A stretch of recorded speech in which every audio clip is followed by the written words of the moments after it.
Welcome to The Explainer. I am so thrilled you're here. Today, we're throwing on our medical detective hats to track down a seriously stealthy viral invader, one that collides directly with our everyday human world. We're going to break down the complex clinical science into something you can truly grasp so you're totally empowered to recognize, understand, and defend against this threat. All right, let's just dive right in.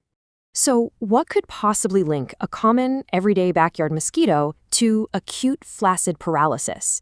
I know, it sounds like a massive leap, right? I mean, most of the time, a mosquito bite is just an itchy annoyance. But for a very specific subset of patients, that tiny little bite introduces a pathogen that travels straight through the bloodstream, breaches the brain's defenses, and launches an all-out attack on the central nervous system. We are talking about the West Nile virus. And the key to understanding this whole thing comes down to one really stark number: 150. Why does this matter? Well, West Nile is basically a virus of extremes. The vast majority of people infected, we're talking about 80%, are completely asymptomatic. They'll literally never even know they had it. But 1 in 150 to 250 cases, those will develop into a severe, life-altering neuroinvasive disease. It's a pretty wild statistic that turns a routine summer evening into a high-stakes medical event. Part 1, the virus and vectors, tracking the invader's origins. To understand how we get to those really severe cases, we first got to look at exactly where this virus is coming from before it even reaches a human. What's actually kind of fascinating about this whole transmission cycle is that humans, we aren't really an important part of the virus's life cycle at all. Step 1, birds are the primary amplifying hosts. The virus replicates massively inside them. Step 2, Culex mosquitoes bite those infected birds and essentially become the delivery system. And finally, step 3, the mosquito bites a human or a horse. But here's an empowering piece of medical terminology for you. Humans are what we call incidental or dead-end hosts. This just means the level of virus in our blood, the viremia, is way too low to pass the virus on to another mosquito. The transmission chain stops right with us. Moving on to Section 2, fever and rash manifestations, the body's first alarms. Now, just because the transmission chain stops with us, that definitely doesn't mean the damage stops.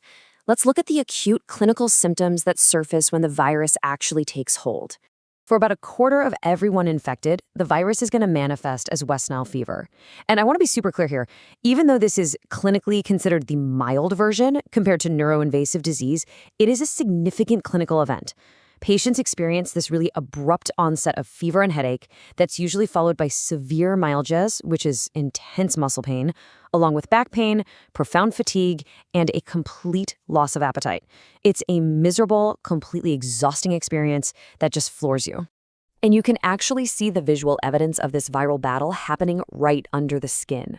Up to half of all patients dealing with West Nile fever are going to develop this, an erythematous maculopapular rash. It typically shows up on the trunk, the back, or the extremities. When a doctor sees a patient rolling in during late summer with a sudden high fever, intense back pain, and this very specific rash, all the medical detective work points heavily toward West Nile. Which brings us to Section 3, the neuroinvasive threat, when the virus breaches the brain.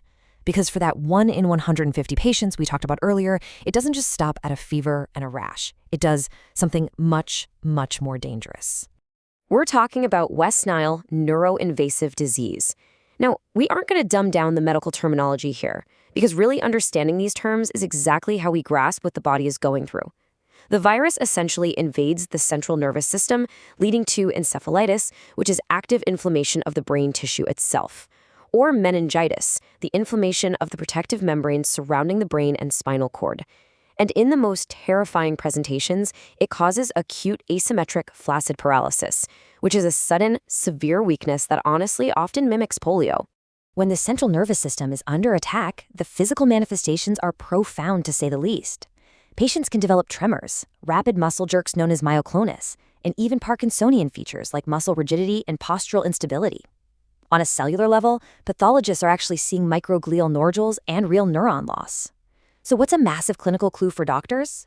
Well, if a patient presents with encephalitis paired with asymmetric muscle weakness, meaning, say, one arm or one leg is suddenly way weaker than the other, that is a huge red flag specifically for West Nile virus.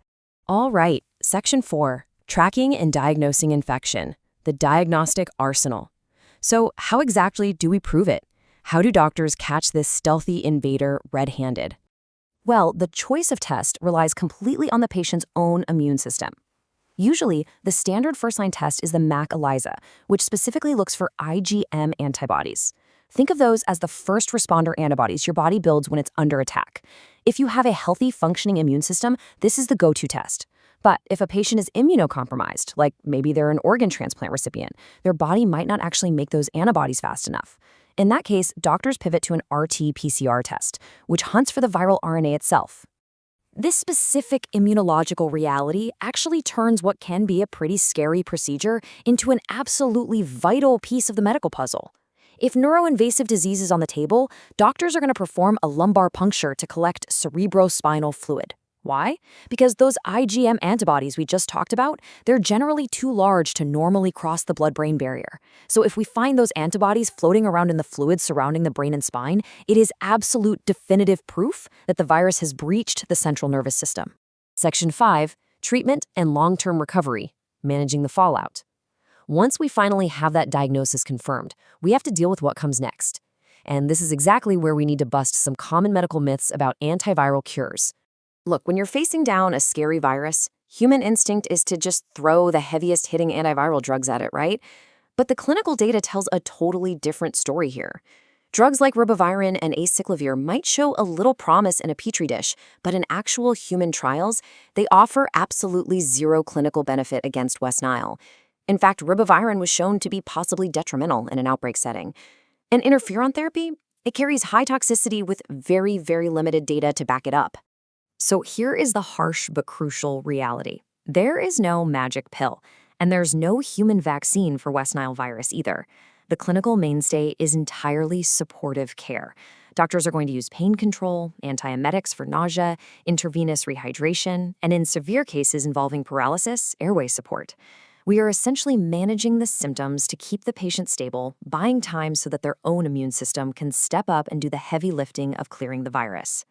And we also need to be deeply realistic and honestly, really empathetic about what recovery actually looks like. Because it's a long road. Long after that acute fever breaks, patients are often facing months of persistent fatigue, profound weakness, memory impairment, and even depression. For those who actually survive the neuroinvasive disease, clinical studies show it takes a median of 175 days, we're talking nearly 6 months, just to recover their baseline physical function. And tragically, advanced age, particularly over 70, remains the absolute highest risk factor for mortality. Section 6, Defense and Prevention Strategies, Empowering the Patient. Because there's no cure and the recovery process is so grueling, we absolutely have to pivot to defense. Let's look at some highly actionable strategies to empower you and protect your family.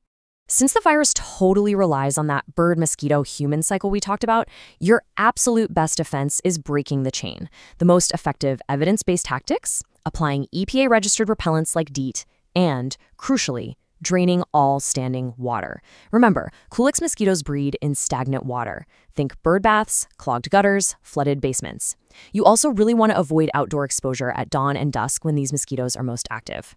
And finally, support your community's pest management programs that use larvicides. They literally stop mosquitoes before they can even hatch. Which brings us to our final thought for today.